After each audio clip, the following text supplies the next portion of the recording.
Bible says clearly that God made everything in 6 days. That would mean everything. That would mean dinosaurs lived with man. This section of our Science Center shows evidence that man and dinosaurs living together. They were just simply called dragons in most cultures.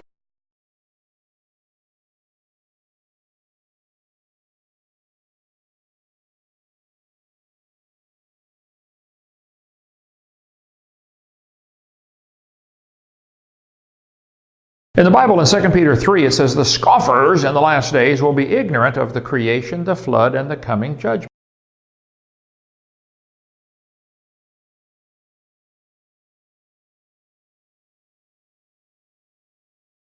Jesuits who run the astronomy. It's the Jesuits who tell us the story of their cosmology about Earth and also control the Big Bang Theory. It all comes out of the Vatican. In fact, very few are aware that the Vatican is the largest and longest owner of patents for telescopes and observatories. In 1600, as we'll get into a little while later, the Vatican established the first observatories in the United States. In 1540s, right after they founded the Loyola St. Ignatius Society of Jesus, they went into India and Chinese to teach astronomy. But what I want to focus on today is Father Consolmagno and his bio. I mean, this guy is a rocket scientist, if you want to call it, degrees in MIT, University of Arizona, doctorate, Harvard University, taught there, MIT, joined the Peace Corps. He entered the Society of Jesus, took vows in 1991. And also that an asteroid was even named after the guy. The International Atomic Union named it as Little Guy. He's a popular speaker as well, a writer of popular science, because it's all fiction, folks. He's been a guest in honor at several science fiction conventions. And he also has an honorary doctorate from Georgetown University, the head of the Jesuits. So you can see this guy is fully infiltrated into the Jesuits and the Jesuit story. He's also known as the Pope's astronomer and was named by Pope Francis to be the director of the Vatican Observatory in 2015. So let's hear what he had to say in 2008 in this very telling story about how they're coming out with the Flat Earth story. And we'll get into that a little more after we hear him talk. A couple of years ago, I was asked to do a Bible study group. I'm thinking Catholics don't do Bible studies, you know. And to do a Bible study group in Houston. I mean, Catholics definitely don't do Bible studies in Texas. To do a Bible study group in Houston with a bunch of astronauts. Astronauts, oh, I could do that, yeah. So I wound up at a dinner evening of about 12 couples, all of them astronauts and spouses. One of the guys, half of them were Catholic as it turns out, so much for Catholics not doing Bible studies. One of the guys came up to me and said, you know, I just want to let you know, I believe in the absolute truth that creation was made in the 6 days just as described in the book of Genesis. And that's my religion. I just want to let you know that ahead of time.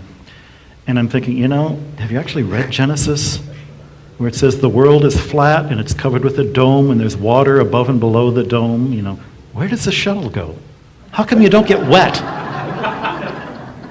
But then he told me a little bit more. He said, you know, before he was an astronaut, he was a test pilot.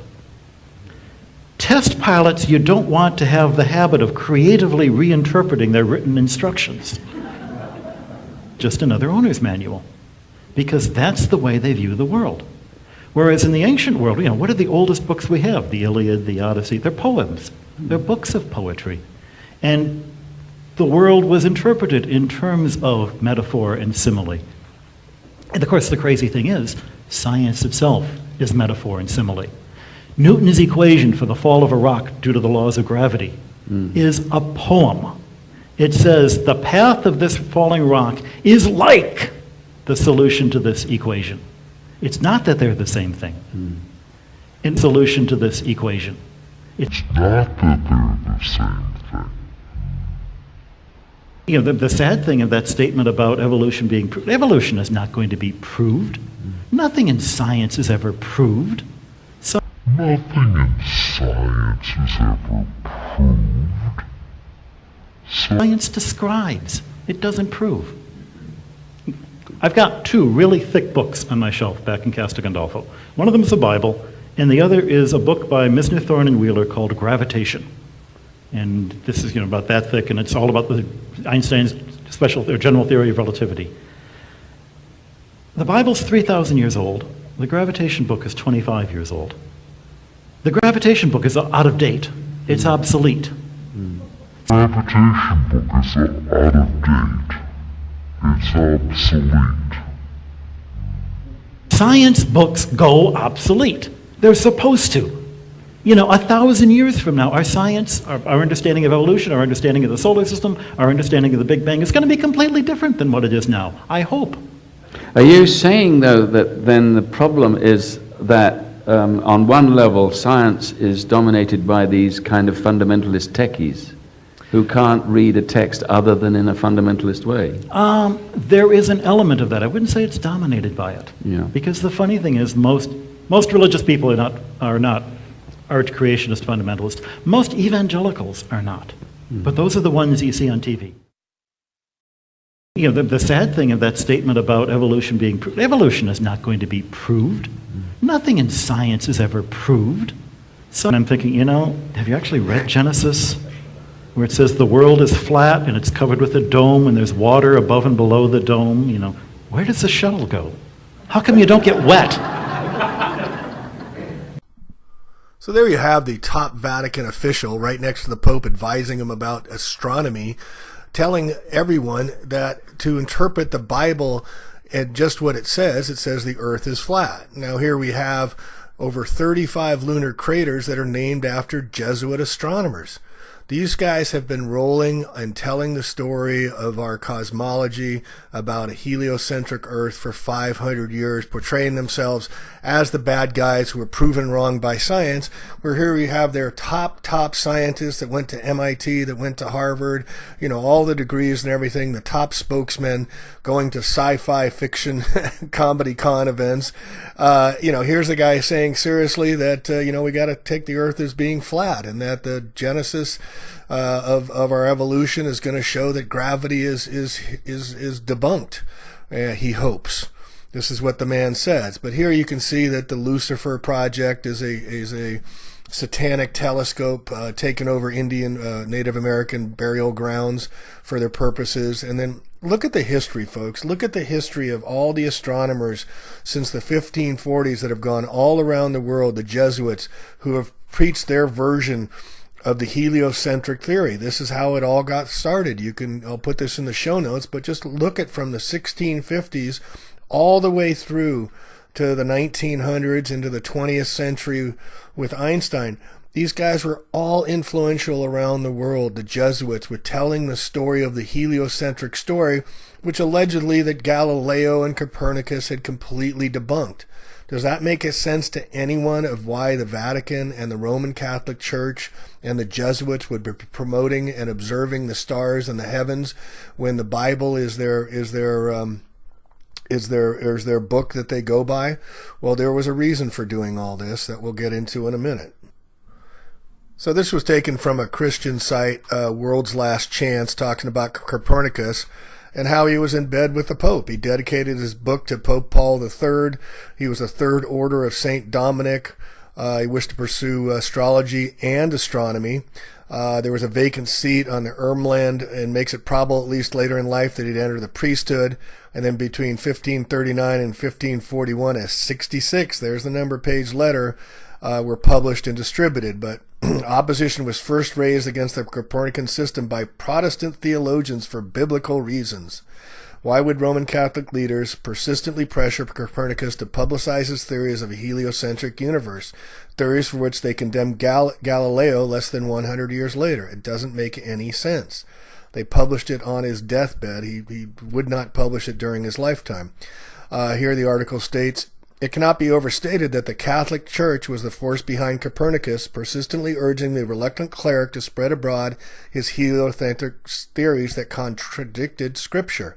The newly formed Jesuits were the perfect instruments to effect a clandestine operation, changing public perception of the authority of the Scripture, the earth, and the Creator. The difference between the Jesuits and all other Catholic orders was the Jesuits deliberately invited demonic spirits into their followers." And he goes on, "The Jesuits have always been enemies of the Bible, since the Catholic Church ranks papal decree and tradition above the Scriptures anyway.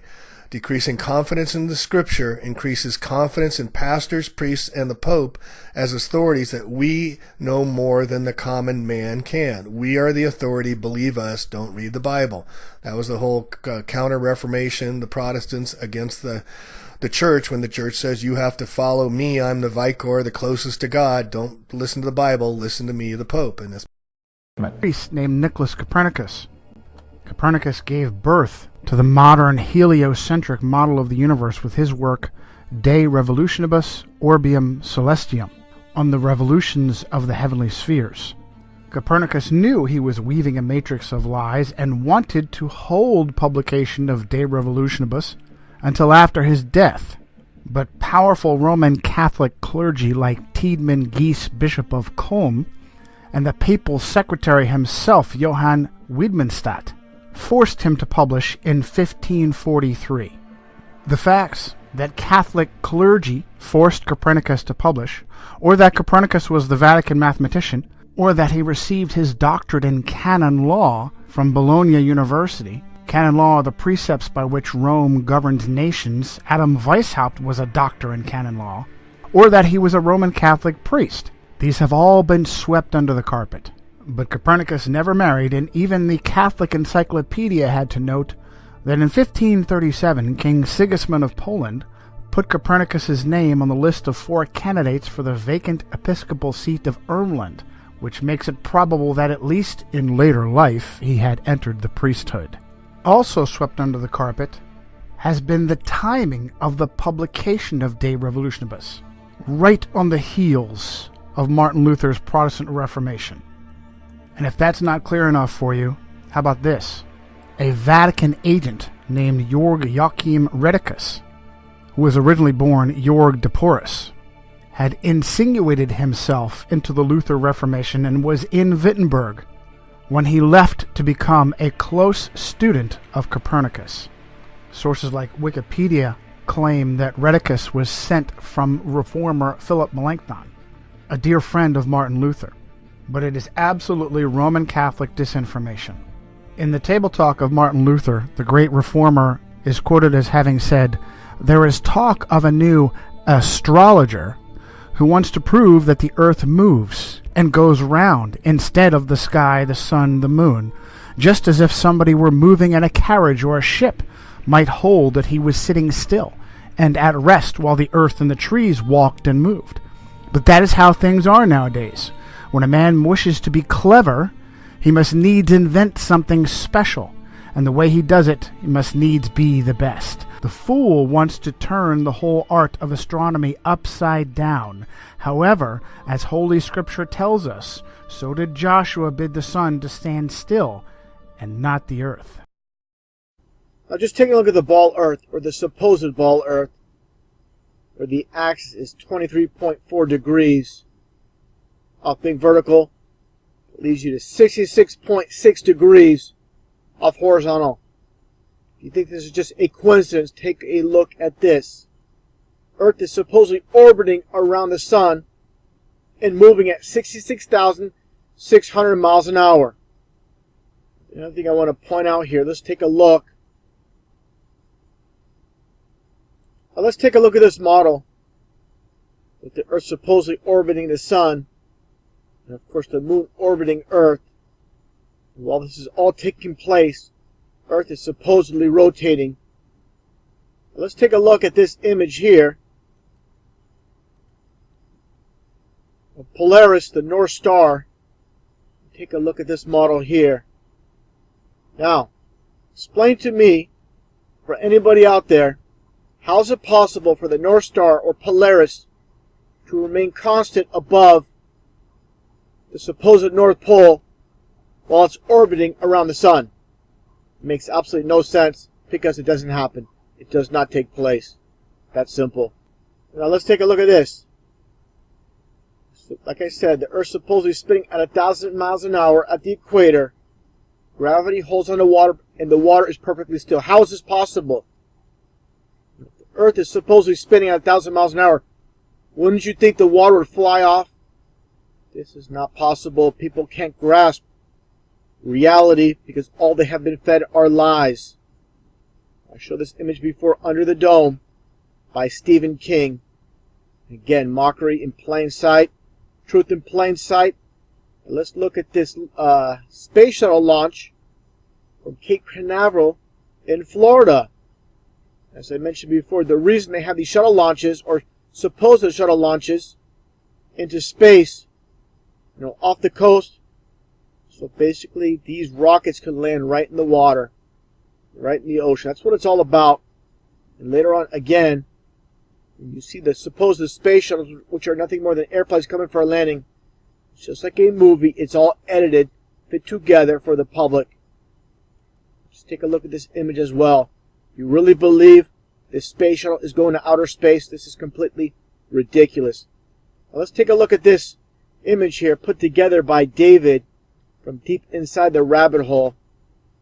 Just look at the flight paths the airlines make people take.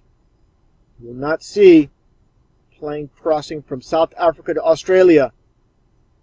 That would be, of course, the shortest route. Here's the flat Earth model. Like he states, there's no shortcuts. And of course, UN logo, the same exact thing. You can go to this one website, which is called Flight Radar 24. And it shows all this flight activity worldwide. Interesting enough, you see all these planes flying all over the place. Understand, the so-called northern hemisphere, and with the flat Earth model, it does not affect flight paths. When you get to the south, that's where everything is stretched out. This is why you don't see these flights. Take a look here. You'll notice you'll never see, if you go to Flight Radar 24, you'll never see flights in the process of crossing from southern South America to South Africa or South Africa to Australia. What I witnessed myself watching it over time is you won't see an actual plane crossing, but right when it reaches land, then all of a sudden it appears on radar. How amazing. I'm talking about how the game is rigged with this matrix and why so many can't see or understand what's taking place. Let's look at some of the deceivers. Of course, the public school system is going to teach, the ball earth, which is expected. When it comes to these so-called Christians, these truth speakers such as Ken Hovind, this is how they control the matrix. They're going to have him tell you the absolute 100% truth when it comes to evolution, but he's not going to tell you the truth about the flat earth. So many of his presentations, you'll see that globe in plain sight right in front of his desk. He's pointing at it.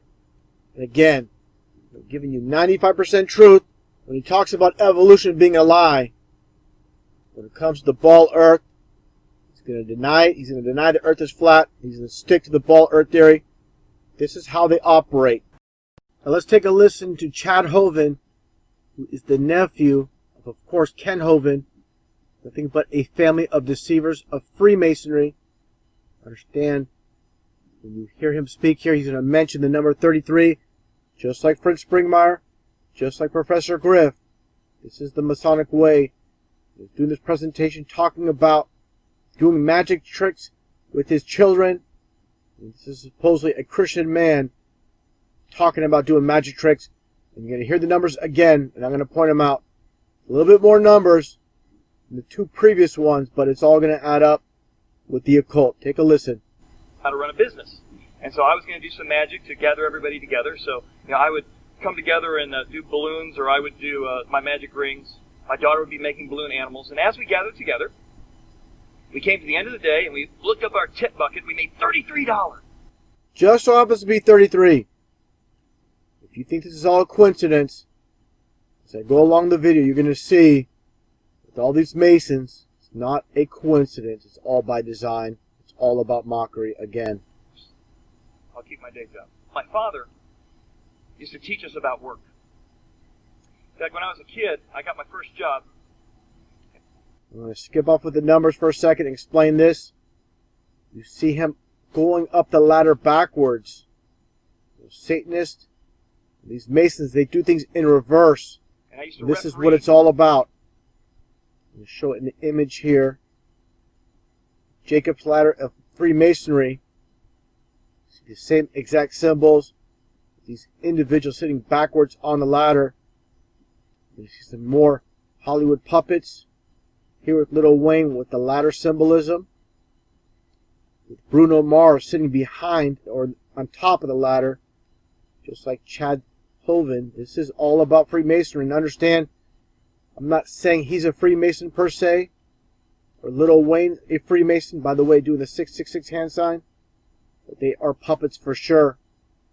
I'm going to show some more from Chad Hovind, this deceiver.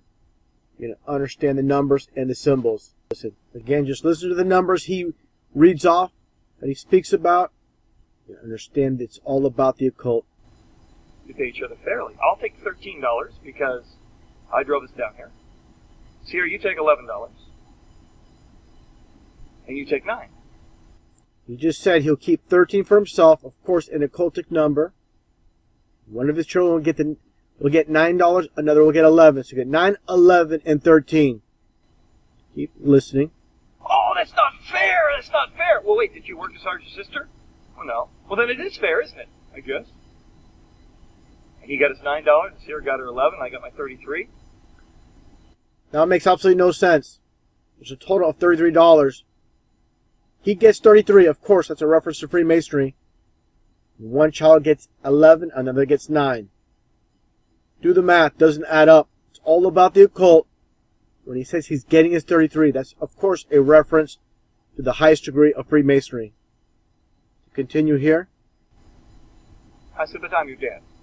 Here's $3 for each of you from me.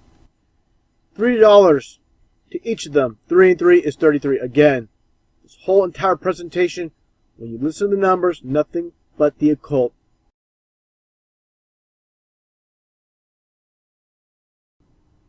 This is how they control the matrix. They're going to have him tell you the absolute 100% truth when it comes to evolution. But he's not going to tell you the truth about the flat earth. So many of his presentations, you'll see that globe in plain sight right in front of his desk. He's pointing at it. And again, they're giving you 95% truth when he talks about evolution being a lie. When it comes to the ball earth, he's going to deny it. He's going to deny the earth is flat. He's going to stick to the ball earth theory. This is how they operate. Let's take a look at Ken Hovind. He was a member of the Prophecy Club. Nothing but a club of deceivers. I pointed this out before on my previous channel with all the Masonic hand signs. With this one with Dark Marquise.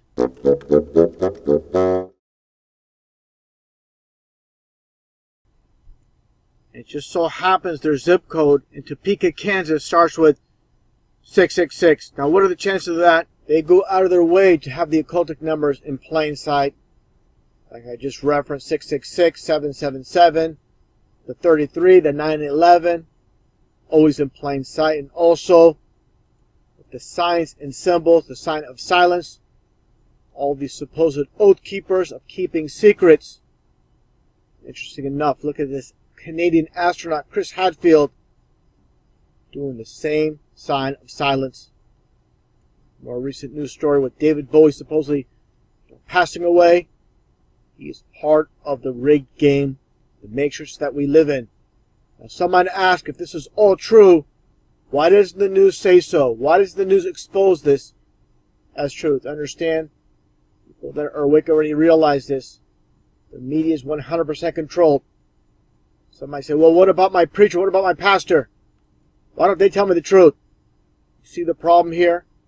All the Masonic hand signs, just like all the rest of the deceivers. These are all Freemasons, all liars. The game is 100% rigged. Just look at John Hagee's hands here, the devil horns. Take a look at this hand sign that he does twice here. Just like Anton LaVey. These are all Satanists. When the Bible states Satan deceives the world, that is very literal, as you can see. So the people that go to church, that attend services, they don't hear their preacher say 9/11 is not what we're told. Sandy Hook was a hoax. What happened in Paris, France is a hoax. This is because all those involved, all of TV is 100% controlled.